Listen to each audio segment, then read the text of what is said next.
首先我先介绍一下，就是我们俩的背景。我姓梁，叫 Jennifer， 北大本科数学系毕业的，然后芝加哥大学的数理统计博士。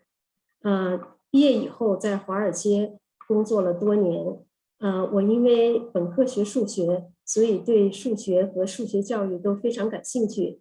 在工作的时候，周末会在当地的中文学校，开办那个趣味数学班。在我们家老大上初中，老二上小学的时候，我成了在家的妈妈。然后在这期间呢，和朋友一起开办了一个课后的那个 enrichment program in math， 主要是教授高中和初中的数学竞赛。我们也辅导 SAT 数学、AP 数学、AP statistics。在我辅导的很多 SAT 数学的学生中间，很多家长都问到，能不能推荐一个好的能够辅导 reading and writing 的老师？然后特别巧的是，去年有一个老朋友，提到了 Jocelyn， 说他的那个英文写作特别棒，我们俩就见了一次面。我们发现我们其实有很多共同点。首先，我们都在华尔街工作过很多年。另外，我们俩都对教育有特别浓厚的兴趣，教育理念也很类似。所以我们俩就，我呢教了很多年数学，Jocelyn 教了很多年 reading writing 写作，我们俩就决定一起开办这个 SAT 的辅导班。下面呢，我会请 Jocelyn 介绍一下我们的这个 program。以及他自己的这个简历。Jocelyn, can I hand it to you now?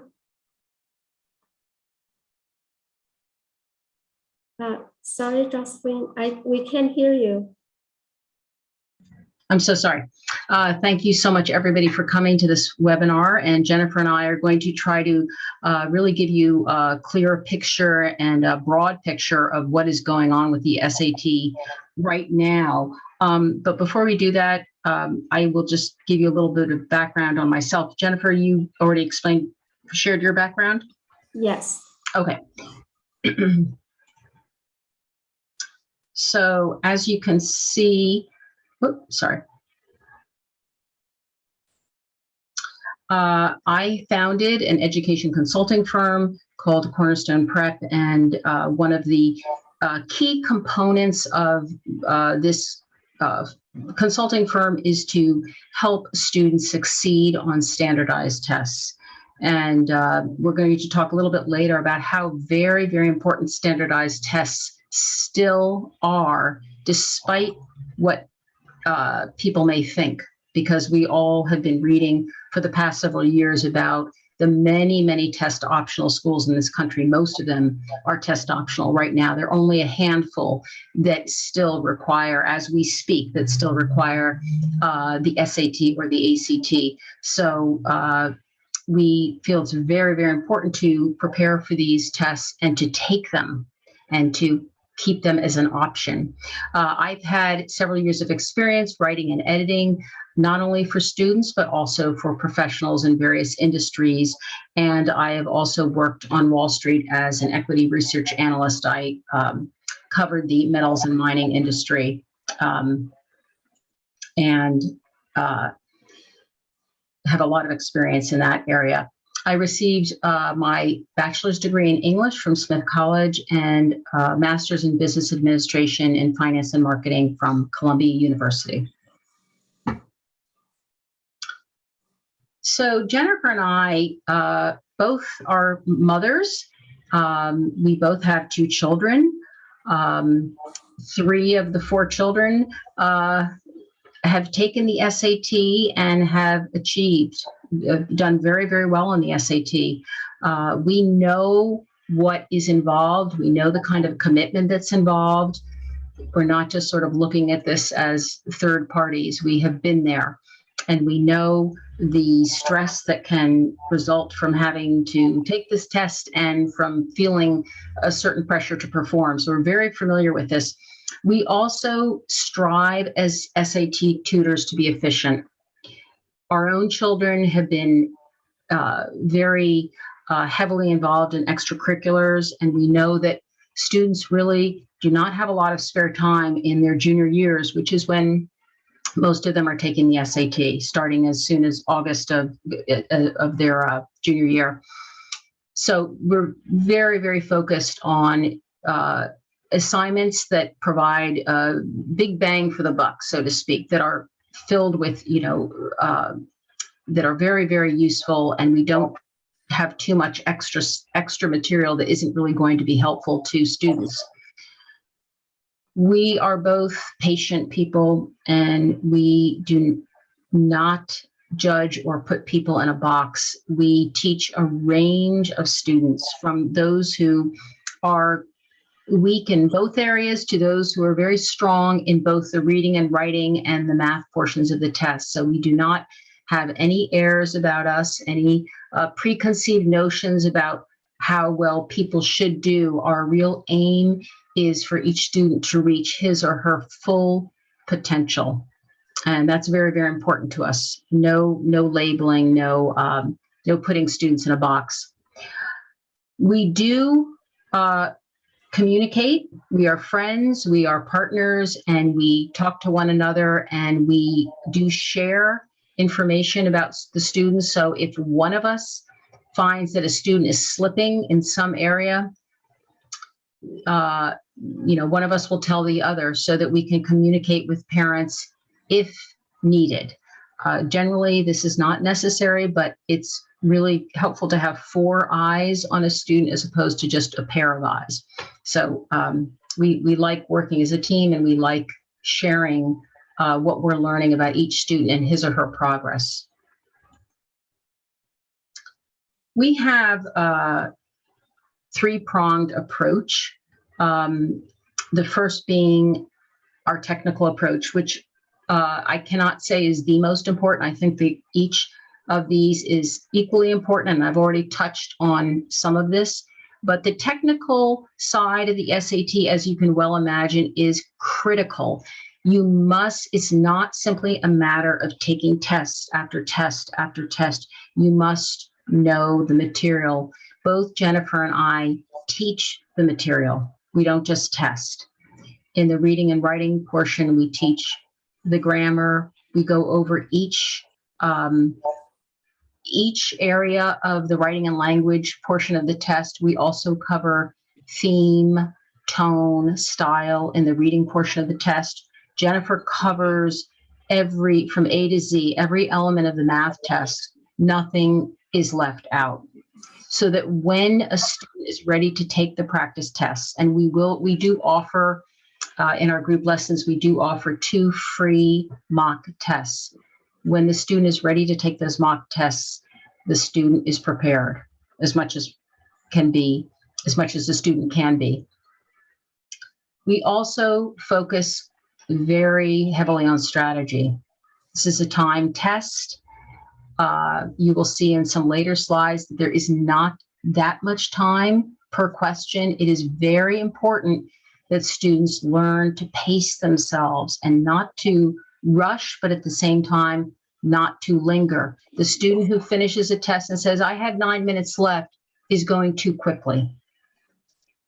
Conversely, the student who can barely manage to fit everything in and may leave a few questions blank has got to be moved a lot faster. So we try to help students finish the test, finish everything, but not leave so much time that they haven't had a chance to go back. Fortunately, there is no penalty for guessing. Nonetheless, everything is on the margin with the SAT, as you will also see in our slides later on. It's critical that students learn how to answer the most questions they can correctly.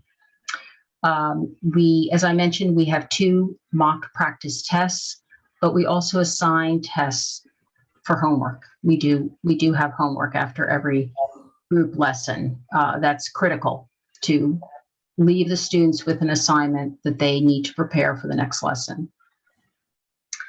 I've already touched a bit on the emotional aspect of the approach. needless to say, as I've mentioned, we really try to instill confidence in our students, confidence that comes with knowledge, not just an empty confidence, a confidence that comes from learning the material and taking the tests and becoming familiar with the entire scope of the SAT experience. We, of course, really want students to aim high. We don't want them to settle for a band, oh, I hope as long as I get a blank. We really instill in them a sense of, reaching for the highest score they possibly can get, because every extra 10 points matters. Just want to talk a little bit about the history of the SAT, because many people don't really know that much about it. It actually was created in 1899, and at Columbia University, the first test, however, was given in 1901, and the SAT, as it wasn't really known as the SAT until 1926. And for a very, very long time, the SAT stood for Scholastic Aptitude Test. It was known as a variation on an IQ test, so to speak.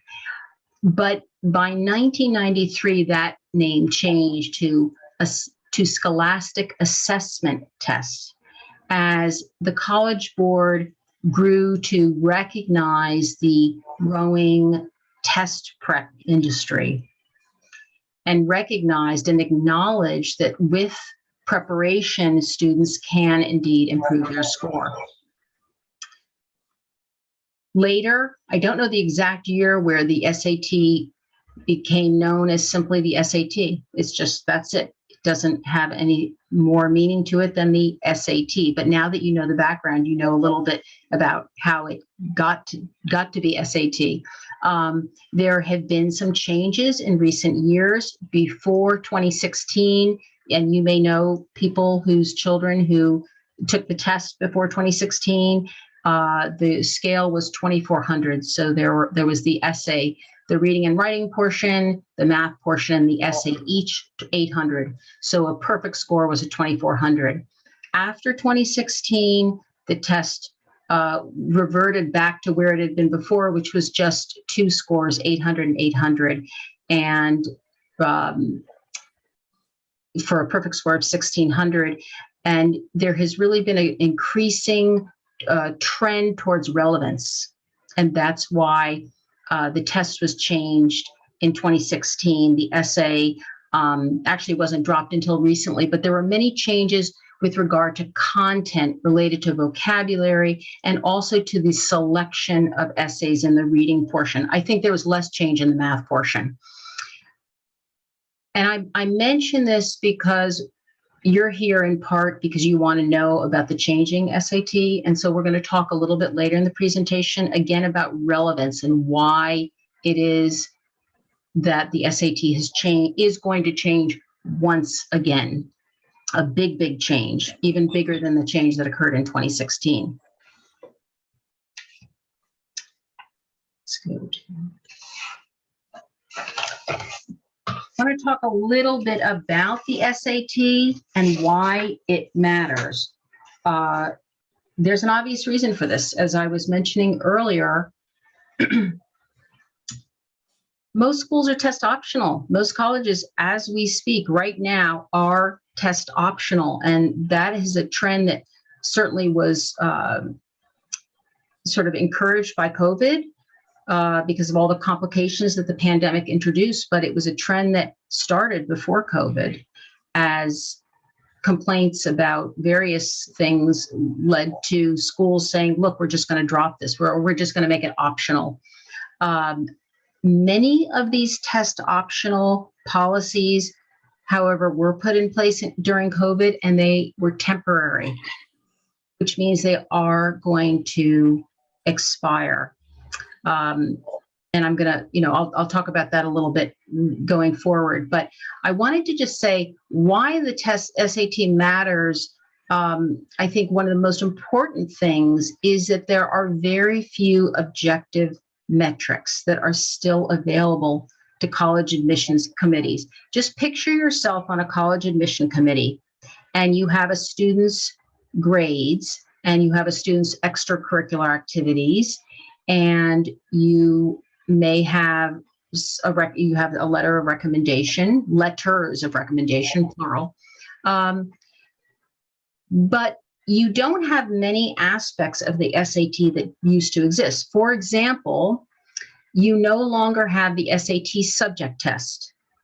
These were the tests that focused on one particular subject, like chemistry or French or history. That test was dropped as of January 2021. The SAT essay was dropped after June 2021. I mentioned grades. Well, there's a particular problem now with grade inflation, actually not just in the US, but around the world, including in IB curricula. Apparently, the average IB score has gone way up just over the past few years, and in other education systems as well. So grades are not as helpful an assessment factor as they used to be. And then, as I've mentioned, the SAT is now optional. And I wanted to just have Jennifer talk to you a little bit about how SAT optionality might change and how we may have seen already the first sign of this. Jennifer, do you want to speak to that? Sure, thanks, thanks, Jocelyn. 所以大家都知道，在疫情期间，很多学校都不接受或者不需要再提交 SAT 成绩，但我们就是认为这个 SAT 呢还是很重要的。例如2个学生GPA 成绩都差不多， essay 也就是不分高下，课外活动也分不出高下。那么我们觉得在这种情况下，有一个很好的 SAT 成绩，还是更容易就是受到招生官的青睐。如果一个孩子能够在繁忙的课业之外，还认真的复习考试了 SAT， 并取得了比较好的成绩，我们觉得这个招生官是不会就说忽视这孩子的努力的。今年4月份 MIT 呢重启了对 SAT 的考试的要求。在他们的这个 SAT 发表的声明中间，他们提到 SAT 这个本校的做的一些研究发现 ，SAT 的成绩呢，能够帮助这个招生官们决定决定这个学生对这个大学学习的准备程度，而且呢，对这些就是家里不富裕。没有办法接触到这个课后补习的学生呢，SAT 也更能帮助MIT 发掘出这些学生，并且呢让他们发挥潜能。所以我们觉得就说虽然 SAT 很多学校不要求了，但是呢我们觉得还是一个就说很重要的一个。在你的 application 中的附加成分。Jocelyn, I'll hand it back to you. Okay. Thank you, Jennifer. I think it's important to note, too, that while MIT is sort of in the frontier, very early, reverting back to a required SAT, required standardized testing, there are other schools that are likely to follow. And I say that are likely because, as I mentioned, this is a temporary, for most schools, it's a temporary policy, the optional SAT. And according to many, that policy is going to change and revert back to a requirement. For example, Harvard has extended its test optional policy through the 2026 admission cycle. But other Ivy League schools, for example, like Princeton, Columbia, Yale, Brown, and Penn, are all, as I understand it, going to require the SAT for the 2022-2023 academic year admission cycle. Stanford as well.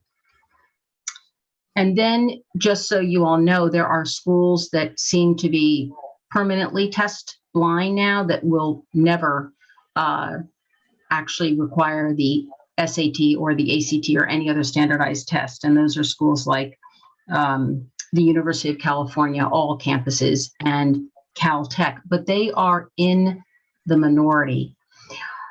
Jennifer and I both feel that while there may be an optional policy in place, the SAT is not really optional. I can tell you that there are certain schools who've made known that they highly encourage the SAT, even though they are test optional. Those schools would be Michigan, Purdue, and the University of Washington, among others. If you are applying to a specialized program, or if you are homeschooled, and when I say specialized program, by the way, I mean, for example, engineering or computer science, or if you are homeschooled, or if your child is at a school that is somewhat non-traditional, you would be very wise to absolutely take the SAT. And in fact, Jennifer and I recommend that everybody takes the SAT. And during this time of optionality, take it. Use it as an option. And if your child has done very poorly, you don't have to submit it. But frankly, your child should take the SAT, try to do as best as he or she can, and then submit the score. Because if it's between your child and another student who has not taken the SAT, you know who they're going to choose. Schools really crave objective criteria today when there are so few, as I mentioned, so few objective metrics left. The SAT has long been a barometer or an indicator of college readiness. It's people consider it a predictor of college readiness. So it really is very, very useful to have as an applicant for the best schools in the country and for all the schools. Okay, I want to talk a little bit about dates, and this really is a big topic. I'm obviously not just giving you dates that you could get yourself online. We're sharing these dates because the question always comes up, when should my child take the SAT? And that is a difficult question because it really depends on the age of your student and the decision your student is going to make about applying early, and when those early decision or early action dates come into play. But generally, August seems to be I can tell you that August is a very, very popular time for many rising juniors to take the SAT, because if they do well, they get it out of the way, and junior year becomes so much more comfortable. I would say, though, that it is not always very easy to take the SAT the first time and get the perfect score, the score that your child really wants. It's tricky. So often students will take it in August, get a sense of how the test is working, and then take it again just to improve a little bit. If they've already done very well, which is certainly what we hope our students do, then just a little bit more. So that's the kind of conversation that Jennifer and I would be happy to have with your students. But we do recommend August because it's an opportunity for a student to prepare over the summer without the pressure of schoolwork and extracurricular activities.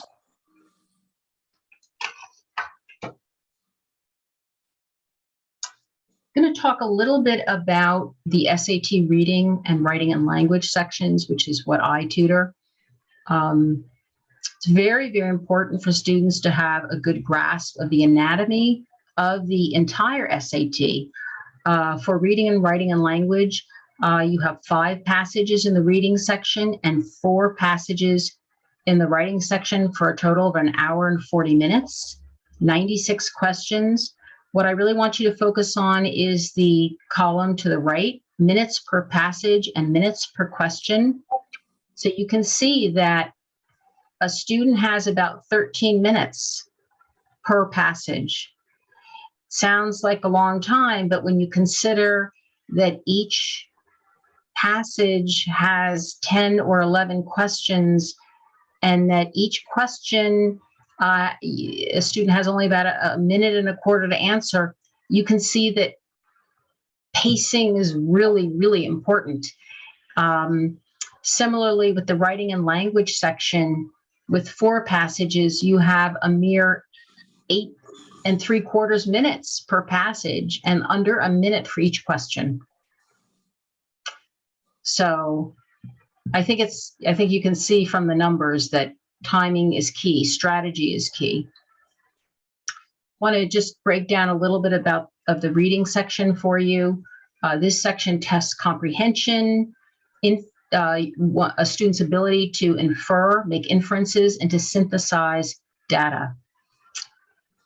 There, amongst the 5 passages, there's going to be one set of 2 passages that are shorter, about the length to combine. They're the length of another passage, all the other passages. These are going to be contrasting passages, historical. They're going to date from the 18th to the 19th century. The language will be antiquated, language that we don't really hear today. And that adds an element of difficulty that really is, a student is well served by getting help in this area. The passages are from US or world literature, history and social studies, and from science. And some students have difficulty with the science passages, and other students find the fiction. The first passage is always fiction. They find that a little tricky. As I'm sure you know, this is a multiple choice exam. There are always 4 possible answers. The passages may have charts and graphs, and we do go over, even in the reading, obviously Jennifer does in math, but even in reading, we go over graphs because you need to know how to locate the right answer very, very quickly. The writing and language section is quite different in that it's really testing a student's understanding of structure, grammar, and also flow. For example, it might ask, does this sentence fit, or does it need to be moved to the bottom of the paragraph or to the top of the paragraph? Is the flow correct? Is it logical? So we go over all, grammar, punctuation, sentence structure, redundancy, relevancy, efficiency, etc. And I just want to go back to the reading section for a minute. Both the reading and the writing section the test is called the EBRW, which stands for evidence-based reading and writing. And I always tell the students to remember that, evidence-based. So we really focus on helping students look for evidence in the text, especially in the reading section. Very important. Okay, scoring. Scoring is often a mystery to students, and we try to help them understand how to score themselves. We do the scoring for the mock test, but we want them to understand that the margin of error is very, very small. For example, you can see in the right, if a student gets 2 wrong in the reading section, he or she receives a 370. If a student gets 3 wrong in the writing and language section, it's a 380. You add those 2 up, it's a 750. Very quickly you can see how a score can fall, by 20, 30 points very, very easily. So we, again, we emphasize even, vocabulary, anything a student can do to get that 1 extra point. Just to give you another example, if a student gets 4 wrong in the reading, that's a 360. 4 wrong in the writing and language, that's a 370. You've got a 730 just by getting 3 additional problems incorrect. So very, very easy to have your score lowered quickly. Okay, so Jennifer is now going to talk about the math portion of the SAT. Thank you, Jocelyn. 我想在这个讲解这个 SAT 数学考试的内容之前，先讲一下我们的理念。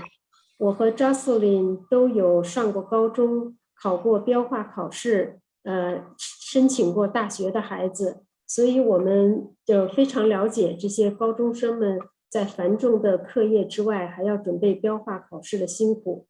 我们的目标是帮助这些孩子们在最短的时间内考出最理想的成绩。ICT 的考试内容其实并不难，从数学来说，考来考去就是那么几大类，然后呢，但是准备是非常重要的。我的数学我主要是就说，从 ICT 准备的这个角度来说，我希望把这个就是把考试的类别，给介绍给学生们，然后呢，最主要是强调对概念的理解。我总记得我们高中化学老师的一句名言：千变万变不离其中。只要呢把概念理解清楚了，而不是死记硬背每一道题的解法，这样的话就能够举一反三，再怎么考也不会出什么大问题。另外呢，还有一个就是速度问题。ICT 的这个近年来减少了一些几何题，增加了数据分析和应用题的比重，另外也加重了高中数学的比重。很多题目呢都是先要读一段很长的这个题目介绍，所以时间呢速度就变得非常重要。大家这个很多家长都是学理工的，大家知道每一道数学题都有很多解法，但是呢，有的解法就是说比较长，解的过程比较慢，那有的题目可能几步就解出来了。所以因为这个速度很重要，所以我是希望把每一类题目最容易最快的解法能介绍给学生。ICT 的这个数学呢有2部分，一部分是不能用计算器的，这一部分是20道题25分钟，平均每道题呢要用1分钟左右来解出来。然后呢，还有一部分是需要可用计算器的，这部分题目多一些，38道题，一共是55分钟。每道题呢平均是1分钟45秒，总共是80分钟，58道题。刚才 Jocelyn 给大家看过这个 ICT 的曲线很陡，就是说你如果多错，比别的孩子多错2、3道题，可能你的分数就低了好几十分。所以呢，这个精确度、速度都很重要。Practice is the key。除了就是把这些解题方法、考试内容介绍给孩子们以外呢，孩子们还是需要就是说投入很多的时间，多多练习。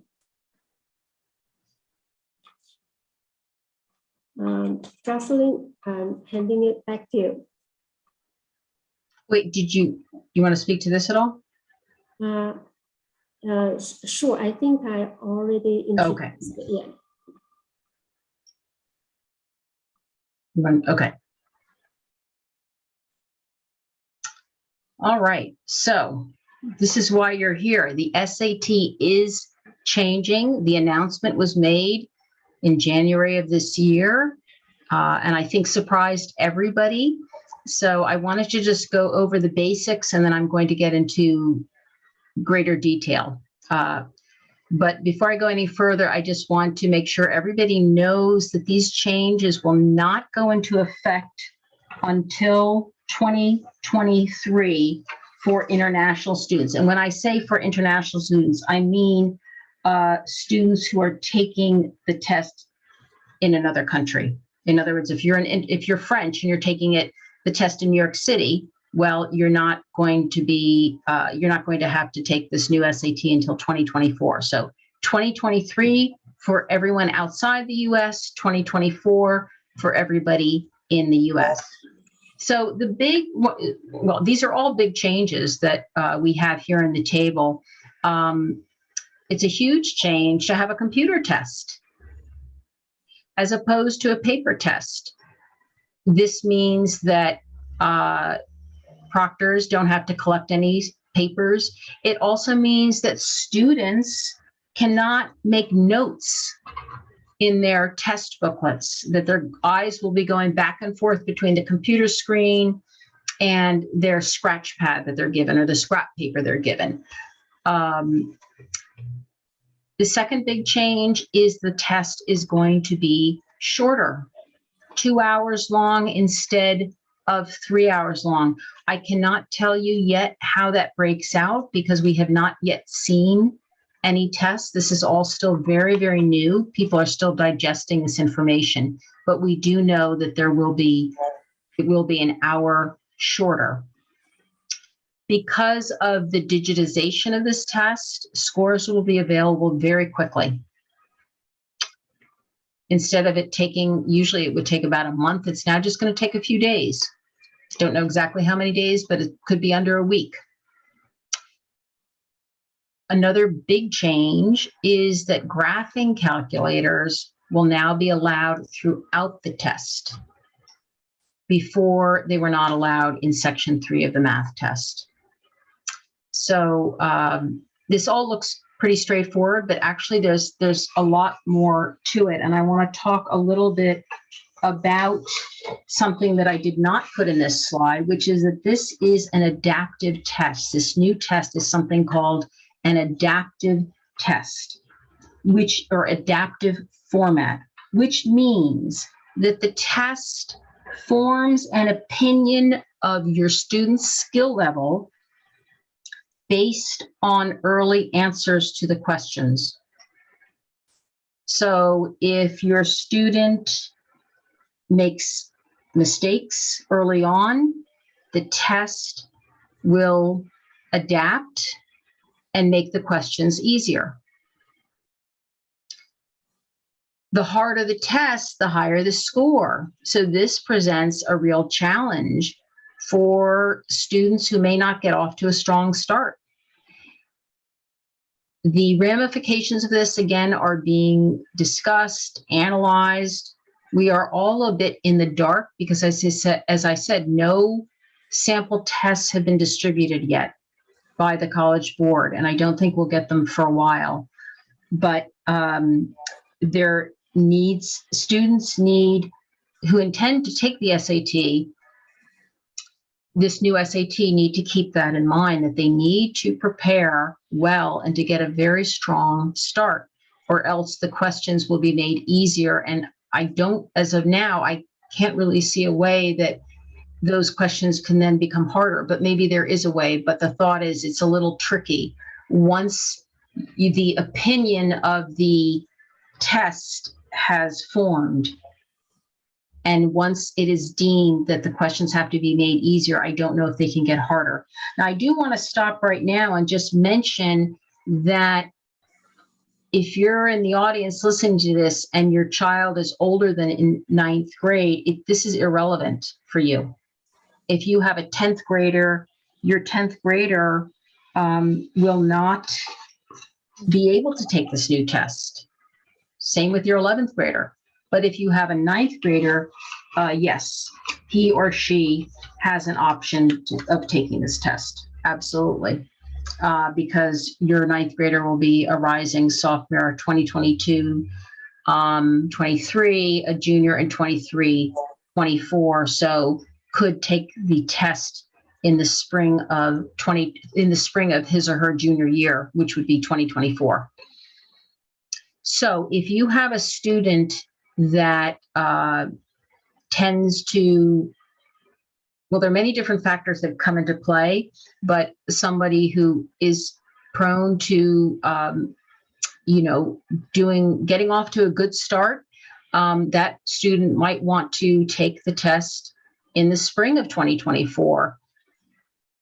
But if not, then your student might want to really focus on the spring of his or her junior year, the fall of his or her junior year in 2023. I'm guessing that many of you have older children. So my remarks here are just for those of you who have children in the 9th grade. But this adaptive format, again, is one that people are still really trying to figure out. It's very unclear how even some of the well-known agencies or companies like Barron's and Princeton Review, how they will be able to provide their own tests, because it's, as you can tell, the questions are going to constantly change depending on how a student is doing. So it would be pretty difficult, I would imagine, for Barron's to come up with a quote sample test as it has done. So the College Board will really be in control of the test prep process in many ways. And I think all tutors and all test prep companies will be very much reliant on the College Board tests. And Jennifer and I basically use the College Board tests now anyway. They're excellent. We find that they're superb preparation, but it doesn't hurt to use another test as well just to prepare.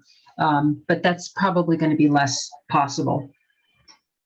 So again, regardless of whether a college, whether most schools in the United States are test optional in 3 years, because, by the way, we don't know necessarily that these tests, that these colleges will give up the optionality. We think they will in a few years. We think that many of the Ivy League schools for 2022, 2023 will give up that test optionality, but you never know. It might be continued. But as mentioned earlier, Jennifer and I feel very strongly that regardless of the format of this test, let's say you have a 7th grader right now, and that 7th grader will have to take the new test, and it may not work particularly, you don't think it's going to work particularly well, still your student should take the SAT for sure, for the reasons mentioned earlier. So that is, let's just mention too, some of you may be wondering, why did this change come about? And we may not ever know the real, maybe there's a secret reason, but the stated reasons seem to be about stress and rigidity and inequality. Those seem to be the 3 reasons that come up over and over again. And other than that, I cannot really tell you what other reason there might have been. And who knows, this change may not stick. We don't really know. It's all very, very new, having just been announced a few months ago. So I think that's it, Allison, for our end. Jennifer and I are happy to answer any questions you might have and to help you in any way sort of figure out how the new test might apply to your student or not. But that is, I think, all from us.